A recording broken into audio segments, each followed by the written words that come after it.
ಸಂಪುಟಕ್ಕೆ ಸರ್ಜರಿ, ಶಾಸಕರಿಗೆ ಮಂತ್ರಿಗಿರಿ. ಆಟಕ್ಕುಂಟು ಲೆಕ್ಕಕ್ಕಿಲ್ಲ, ಕೆಲ ಸಚಿವರಿಗೆ ಪಕ್ಕ.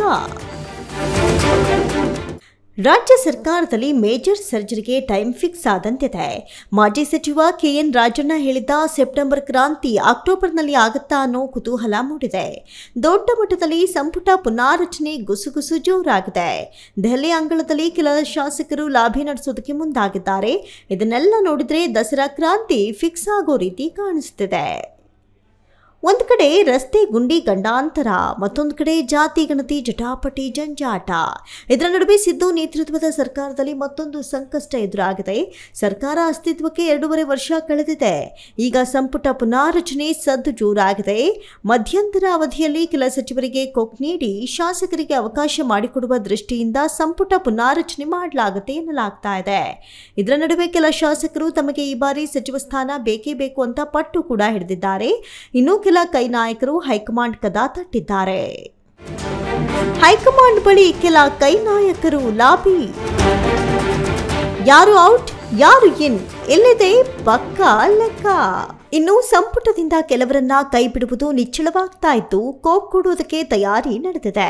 ಈ ಹಿಂದೆಯೇ ರಾಜ್ಯಕ್ಕೆ ಬಂದಿದ್ದ ಉಸ್ತುವಾರಿ ರಣದೀಪ್ ಸಿಂಗ್ ಸುರ್ಜೇವಾಲಾ ಶಾಸಕರು ಸಚಿವರ ಜೊತೆ 1-to-1 ಮೀಟಿಂಗ್ ನಡೆಸಿ ಮಾಹಿತಿ ಕೂಡ ಕಲೆಯನ್ನ ಹಾಕಿದ್ರು. ಅದರಲ್ಲಿ ಕೆಲ ಶಾಸಕರು ಸಚಿವರ ವಿರುದ್ಧ ಕೆಂಡ ಕೂಡ ಕಾರಿದ್ರು. ಇದರಿಂದಾಗಿ ಶಾಸಕರು ಮತ್ತು ಸಚಿವರ ನಡುವೆ ಸಮನ್ವಯತೆ ಇಲ್ಲ ಅನ್ನೋದು ಹೈಕಮಾಂಡ್ ಗಮನಕ್ಕೂ ಬಂದಿದೆ. ಅಂತವರನ್ನ ಗುರುತಿಸಿ ಕೊಕ್ ಕೊಡೋದಕ್ಕೆ ವರಿಷ್ಠರು ಪ್ಲಾನ್ ಮಾಡಿಕೊಂಡಿದ್ದಾರೆ ಎನ್ನಲಾಗ್ತಿದೆ. ಶೀಘ್ರವೇ ಸಂಪುಟ ಸರ್ಜರಿ ಗೊಂದಲಕ್ಕೆ ಬ್ರೇಕ್. ಡಿಕೆಶಿ ಆಪ್ತರಿಗೆ ಕೋಕ್, ಸಿದ್ದು ಆಪ್ತರಿಗೆ ಚಾನ್ಸ್. ಸ್ಪೀಡ್ ನ್ಯೂಸ್ಗೆ ಸಿಕ್ಕಿರುವ ಉನ್ನತ ಮೂಲದ ಮಾಹಿತಿಗಳ ಪ್ರಕಾರ MC Sudhakar, Rahim Khan, NS Bosaraju, KH Muniyappa, D Sudhakar, Madhu Bangarappa, Lakshmi Hebbalkar, Shivananda Patil ಸಂಪುಟದಿಂದ ಕಿಕ್ಔಟ್ ಆಗೋ ಸಾಧ್ಯತೆಗಳು ಹೆಚ್ಚಾಗಿವೆ.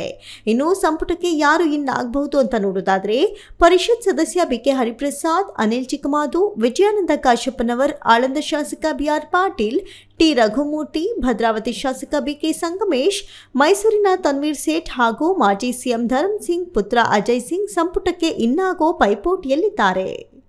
ಒಟ್ಟಾರೆ ಕಾಂಗ್ರೆಸ್ ಪಾಳೆಯದಲ್ಲಿ ಸಂಪುಟ ವಿಸ್ತರಣೆಯಾಗೋದು ನಿಚ್ಚಳವಾಗ್ತಾ ಇದ್ದು, ಸಿದ್ದು ಒಲವು ತೋರಿದ್ರೆ ಮತ್ತಷ್ಟು ಬೇಗ ಸಂಪುಟ ಪುನಾರಚನೆ ಆಗೋದು ಪಕ್ಕಾ ಎನ್ನಲಾಗ್ತಾ ಇದೆ.